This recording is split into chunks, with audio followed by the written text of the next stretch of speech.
Hello বন্ধুরা, welcome to my channel ভালোবাসার পাখি।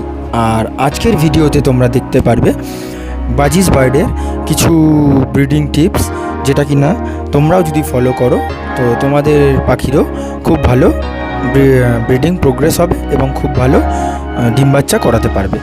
তো আজকের টিপসগুলো মোটামুটি দেখার আগে তোমরা ভিডিওটা সাবস্ক্রাইব করে দিও এবং ভালো লাগলে লাইক বাটনটা প্রেস করে দিও, তাহলে আমরা পরবর্তী ভিডিও বানানোর আরও মোটিভেট হতে পারবো।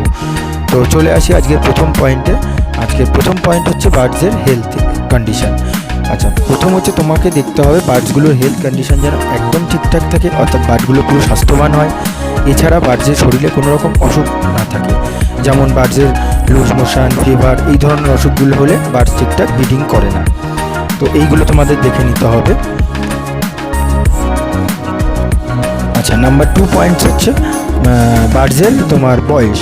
তো বার্ডসের বয়সটা আমরা সবাই না জেনে তাড়াহুড়ো করে ব্রিডিংয়ে দিয়ে দিই। তো সেক্ষেত্রে খুব সমস্যা হয়।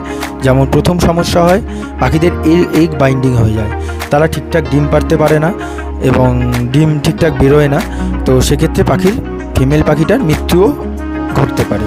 তো মোটামুটি যেহেতু আমি বাজিস বার্ড নিয়েই কথা বলছি, তো বাজিস বার্ডের মোটামুটি মিনিমাম একদম তোমার বয়স হচ্ছে ব্রিডিংয়ের ওই 6 মাস। তো 6 মাস বয়সে পাখিরা মোটামুটি অ্যাডাল্ট হয়ে যায় এবং এরা ব্রিডিং করতে পারে। তবে আমার নিজস্ব মতামত নিলে আরও একটু বেশি, অর্থাৎ 9 মাস বয়সে তোমরা যদি ব্রিডিংয়ে দাও বাজিসকে, তো তারা খুব ভালো ব্রিডিং করবে। তো এটা হলো 2 নম্বর পয়েন্ট। এরপর 3 নম্বর পয়েন্টে আমরা চলে আসি।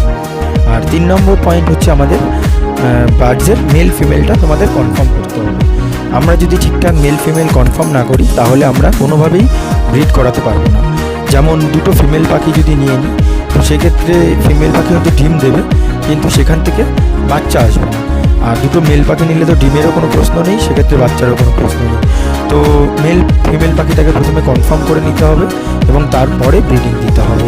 আচ্ছা, 4 নম্বর পয়েন্ট, যেটা খুব ইম্পর্টেন্ট পয়েন্ট, সেটা তো নেক্সট পয়েন্ট হচ্ছে যেটা কিনা খুব ইম্পর্টেন্ট পয়েন্ট, এবং আমরা আগের 3টে পয়েন্টে জেনে নিলাম না কীভাবে বার্ডসের বয়স কত হতে হবে, বার্ডসের স্বাস্থ্য কেমন থাকতে হবে এবং বার্ডসের মেল ফিমেলটা থাকতে হবে। আর 4 নম্বর পয়েন্টে আমরা জানতে পারবো কিনা বার্ডসের নিউট্রিশন আর খাওয়া দাওয়া। আচ্ছা, বার্ডসকে কীভাবে কী খাওয়া দাওয়া দিতে হবে এটা খুব বেশি ইম্পর্টেন্ট। যেমন বার্ডসকে ঠিকঠাক সিড মিক্স প্রোভাইড করতে হবে। আচ্ছা, সফট ফুড ঠিকঠাক প্রোভাইড করতে হবে, এগ ফুড দিতে হবে।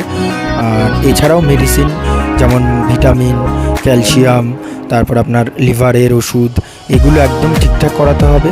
তো সেক্ষেত্রে তোমার বার্ডস খুব ভালো ব্রিডিং করবে। এবং 5 নম্বর পয়েন্ট হচ্ছে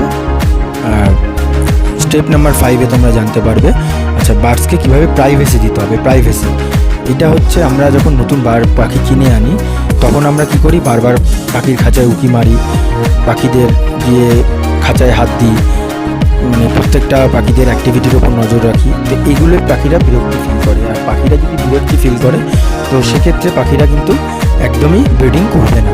তো আমরা কি করি, সকালে খাঁচা এক জায়গায় রাখি, রাতে এক জায়গায় রাখি। তো সেগুলো একদমই করা যাবে না। খাঁচাটাকে ফিক্স জায়গায় দিতে হবে, যেখানে মানুষ, পশু, বিভিন্ন বিড়াল, কুকুর এরা যেন পাখিদের ডিস্টার্ব না করে সেটা আমাদের দেখতে হবে। আর মোটামুটি ওদের প্রাইভেসি দিতে হবে। তা সকালে আমরা গিয়ে একবার খাবার দিয়ে দিলাম, আপনি দূর থেকে নজর রাখুন পাখিদের অ্যাক্টিভিটির উপর, অসুবিধা নেই, কিন্তু তাদের ডিস্টার্ব দেওয়া যাবে না। প্রাইভেসিটাও খুব ইম্পর্টেন্ট তাদের ব্রিডিংয়ের জন্য। তো এই 5টা পয়েন্ট যদি আমরা ঠিকঠাক ফলো করতে পারি তো আমাদের পাখিও খুব ভালো ব্রিড করবে এবং আমরাও খুব ভালো পাখির থেকে রেজাল্ট পাবো। তো আজকের ভিডিওটা এ পর্যন্তই। তো ধন্যবাদ আমার ভিডিওটা পুরোপুরি দেখার জন্য। প্লিজ আরেকবার বলে দিচ্ছি, চ্যানেলটা সাবস্ক্রাইব করো এবং ভিডিওটা লাইক করো। টাটা।